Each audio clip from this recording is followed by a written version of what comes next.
Iran Israel US യുദ്ധത്തിൽ Iran മിനാബിലെ girls സ്കൂളിലെ missile ആക്രമണത്തിൽ മരിച്ച 181 വിദ്യാർത്ഥിനികൾക്കായി മാള അൽ-അസർ സെൻട്രൽ സ്കൂളിലെ 181 വിദ്യാർത്ഥികൾ മാള ടൗണിൽ സ്മരണാഞ്ജലി അർപ്പിച്ചു.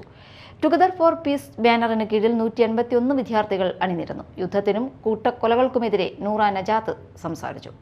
ഈ മനോഹരമായ ഭൂമി നമുക്ക് ജീവിക്കാൻ നൽകിയ ഈ ലോകം എന്തുകൊണ്ട് ഇന്നും യുദ്ധത്തിന്റെ ശബ്ദത്തിൽ വിറങ്ങലിക്കുന്നു? ബോംബുകളുടെ ശബ്ദം, വെടിയൊച്ചകൾ, തകർന്ന വീടുകൾ, കണ്ണീർ നിറഞ്ഞ കുട്ടികളുടെ മുഖങ്ങൾ. നമ്മൾ വാർത്തകളിൽ കാണുന്ന ചിത്രങ്ങൾ മാത്രമല്ല ഇത് മനുഷ്യരുടെ ജീവിതമാണ്. ഇന്ന് ലോകത്തിന്റെ പല ഭാഗങ്ങളിലും യുദ്ധം നടക്കുന്നു. അവിടെ സ്കൂളുകളില്ല, കളിസ്ഥലങ്ങളില്ല, ചിരിയില്ല. കേൾക്കുന്നത് ഒരു ശബ്ദം മാത്രം, ബോംബുകളുടേത്.